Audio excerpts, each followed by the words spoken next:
Da li neki izrazi u Novom Zavjetu ukazuju na to da se vaskrsenje crkve i dolazak Hristov već desio? Neki tvrde da izraz Melin SST prirodno upućuje na događaj koji je trebalo da se dogodi u prvom vijeku, a ne na daleku budućnost.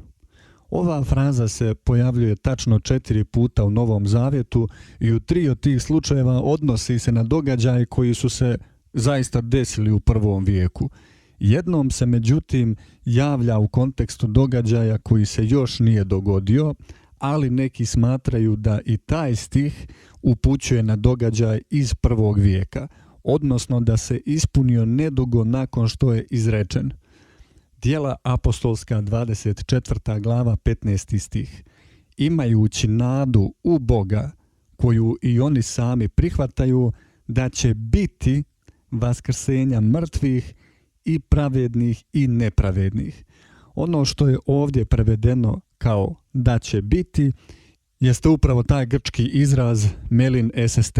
Na osnovu činjenice da se u 3 slučaja javlja u kontekstu događaja iz prvog vijeka, neki zaključuju da se i ovdje mora razumjeti na isti način.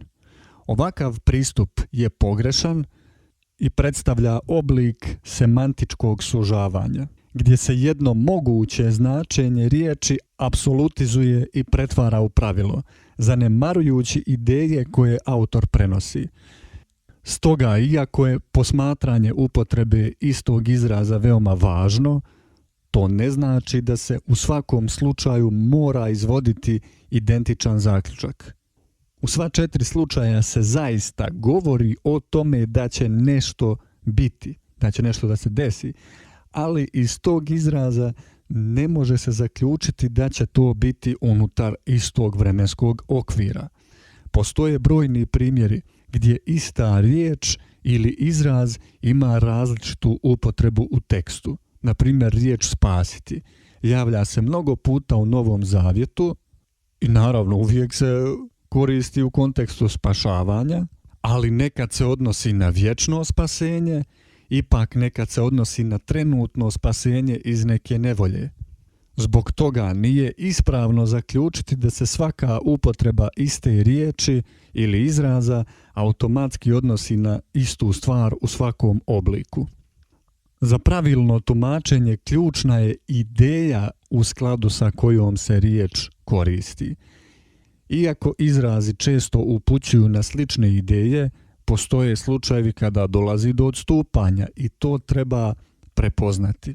Važno je razumjeti da u izrazu Melin SST nije presudna sama fraza kao cjelina, nego upravo riječ melo, jer ona nosi vremensku komponentu, dok je SST infinitiv glagola biti koji zavisi od nje. Drugim riječima, melo određuje da je nešto buduće, dok kontekst određuje da li je ta budućnost bliska ili daleka. Zbog toga nije ispravno tvrditi da ista fraza uvijek mora imati isti vremenski opseg u svakom kontekstu. Neki tvrde i da nevezano od izraza Melin SST, sama riječ melo uvijek nosi značenje nečega što će se dogoditi veoma brzo. Riječ melo je glagol, a melin je infinitiv glagola melo. Međutim, ta riječ se ne koristi jedino za blisku budućnost. Ta riječ se često koristi za blisku budućnost, ali se koristi i za daleku budućnost. Na primjer, tako i u našem jeziku izraz biće ili doći će može označavati nešto što se desi za minut, ali i nešto što će se desiti za mnogo godina. Stoga je ključno razumjeti riječ melo, koja se može prevesti kao će biti, dolazi, predstoji i slično. Važno je primijetiti da je i u našem jeziku sasvim prirodno da se izrazi poput doći će češće koriste za radnje koje će se desiti uskoro nego one daleke. Na primjer, svakodnevno govorimo doći će poštar, bit će kiše, doći će sada, bit će brzo i slično. Zbog učestalosti takvih situacija, ovaj izraz se često povezuje sa bliskom budućnošću. Međutim, to ne znači da isti izraz ne može označavati i daleku budućnost.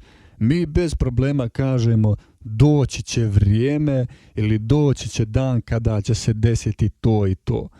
Iako time mislimo na događaje koji se vežu za daleku budućnost. Ili kažemo u određeno vrijeme treba da bude ili treba da se desi to i to. Iako time mislimo na neki događaj koji se veže za daleku budućnost. Na primjer, stihovi Djela 26, stihovi 22 i 23, Rimljanima 5. poglavlje 14. stih, Galatima 3. poglavlje 23. stih, Kološanima 2. poglavlje 17. stih i 2. Petrova 2. poglavlje 6. stih pokazuju da riječ melo može ukazivati i na događaje u dalekoj budućnosti, a ne nužno na budućnost unutar prvog vijeka. Evo jednog primjera. Djela apostolska ili poslanička, 26. poglavlje, 22. i 23. stih.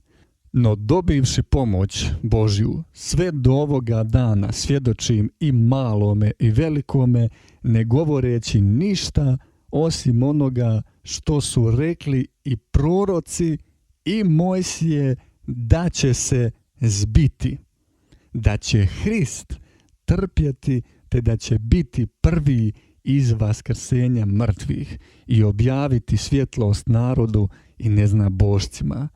Ovdje proroci i Mojsije govore o događajima koji su bili budući u odnosu na njihov period kada su živjeli.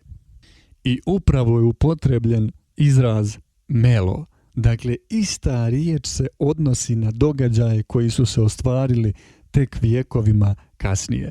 Iz toga proizilazi da melo ne određuje dužinu vremenskog perioda, nego samo buduću orijentaciju događaja. Može označavati nešto što će se desiti za nekoliko dana, godina ili čak vijekova. Dakle, izrazi poput će biti ili tek treba da bude ne određuju kada će se nešto tačno dogoditi, nego samo se odnosi na budućnost. Ključ je u tome kako se melo koristi u konkretnoj rečenici i širem smislu teksta.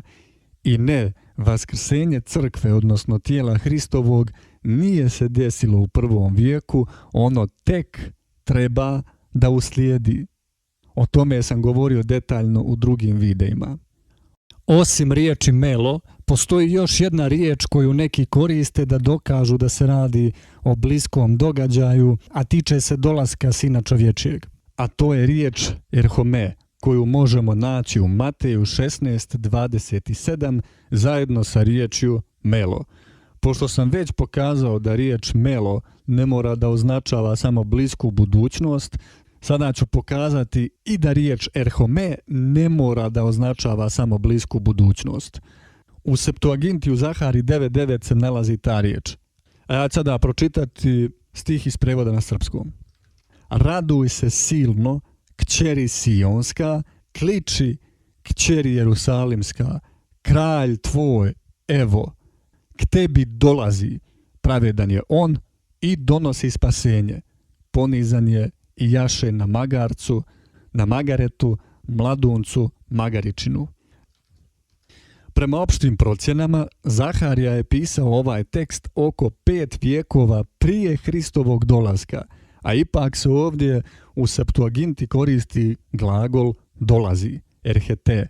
Ovaj tekst i izraz se direktno povezuje sa ispunjenjem u Novom Zavjetu, konkretno u Mateju 21, stihovima 4 i 5, gdje se opisuje Isusov ulazak u Jerusalim.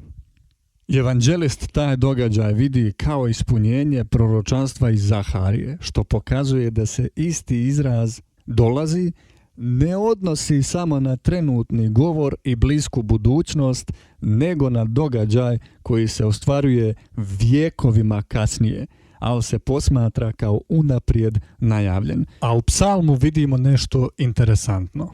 Psalam 118:26. U Septuaginti je to Psalam 117:26. Blagoslovljen neka je onaj koji dolazi u ime Gospodovo, blagosiljamo vas iz doma Gospodova. Ovaj izraz iz psalma se nalazi i u Mateju 21.9 gdje mnoštvo prilikom Isusovog ulaska u Jerusalim uzvikuje upravo dio ovih riječi.